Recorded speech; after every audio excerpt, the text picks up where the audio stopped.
Well, hello.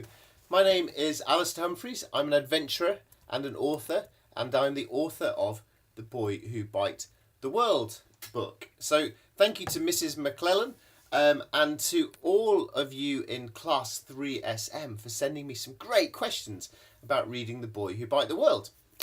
I will answer them now. Question 1. What was it like travelling across the oceans?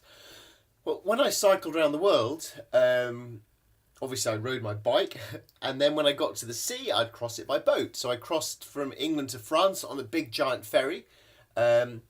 What's the next boat I took? Then I took a sailing boat from Africa to South America, which was fantastic to cross an ocean in a sailing boat. I crossed the Pacific Ocean in a big giant cargo ship.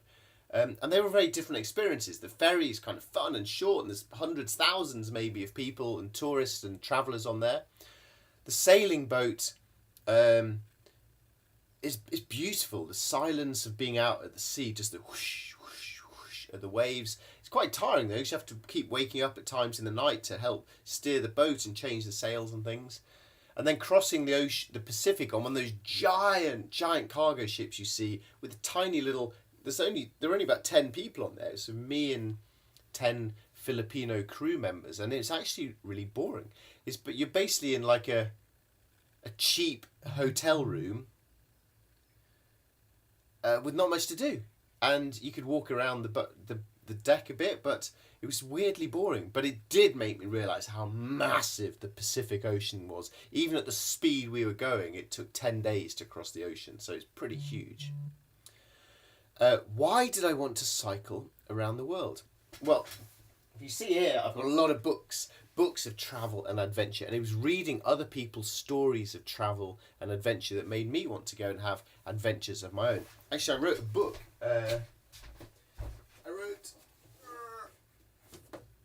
Oh, look at this, by the way. This is a nest of a wren. Look how tiny it is. Isn't that cool? I wrote this book called Great Adventurers, which is about my adventure heroes. So these men and women who went off on their own big adventures around the world, it was reading their books that made me think, wow, I'd love to go to some of these beautiful and exciting and fascinating places and see if I can match up to the challenge of a big adventure. What country did you land on first? Well, my first country, I went from England, so over to France. That was the first country. And then I rode through Europe, through the Middle East, down Africa, up South America, North America, and finally home across Asia. How old were you when I bite the world? I was 24 when I set off to cycle around the world, and I was 29 when I finished. What does it feel like to be completely on your own? It's a good question, isn't it? Because we're not often completely on our... Sorry, I've got the hiccups. We're not often completely on our own these days, and not often on our own without the distraction of maybe a screen or a toy or a game or something. So just being in the middle of nowhere. It's nice, it's peaceful, but it's also a bit boring. You sort of daydream for a while, and then you think, oh, I'd like to talk to someone. So you get a bit lonely, you miss your friends and family. Oh, sorry, I'm tired. But it's interesting. It's a good experience to try and do things on your own sometimes. What was your favourite country? Oof, that's a really hard question. I get it asked a lot, and I usually give different answers. I really loved South Africa. It's such a beautiful country. And then Africa, the continent's so fascinating. All the different cultures and people and history and music and different foods. So today I'm going to choose South Africa. How did it feel when you completed the adventure, when I got around the world? I felt a whole mixture of feelings. I felt really happy that I didn't have to ride my bike tomorrow and I could stay in bed. I felt proud that I'd done something difficult. I'd cycled around the world. But I also felt sad that this amazing adventure was over. And I felt a bit scared about, I don't know what I'm going to do next. My life had been really organised for these years, and suddenly I didn't know what was coming next. And I found that a bit scary. So it was a real mixture of feelings.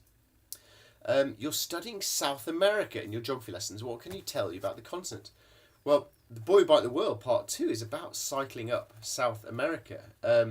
And what can I tell you? Well, Brazil, they speak Portuguese, but most places in South America, they speak Spanish. Down at the very bottom of South America, it's cold. Patagonia, you get penguins. But up in the Andes, you find animals like llamas and alpacas and giant condors on the biggest flying bird in the world, I think.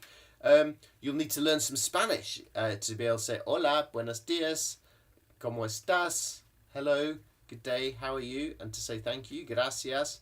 There's beautiful, amazing ancient historical places like Machu Picchu, where the Inca people lived for hundreds, thousands of years before the Spanish eventually arrived. If you get to Ecuador, you might be a bit worried if you have a pet guinea pig because they like to eat barbecued guinea pigs.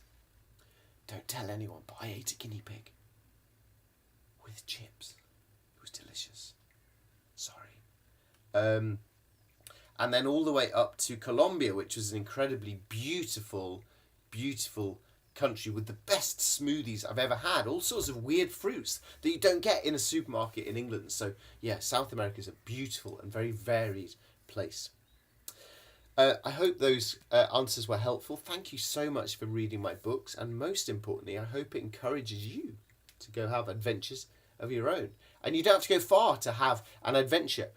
Within 2 miles of where you live, there will be places you've never been to. A bit of woodland, maybe, a bit of countryside, a park even a part of town you've never been to. If you go there and look around and you're interested, you're being an explorer. So explore the world close to where you live, and good luck with all of your own adventures. Thank you, and bye-bye.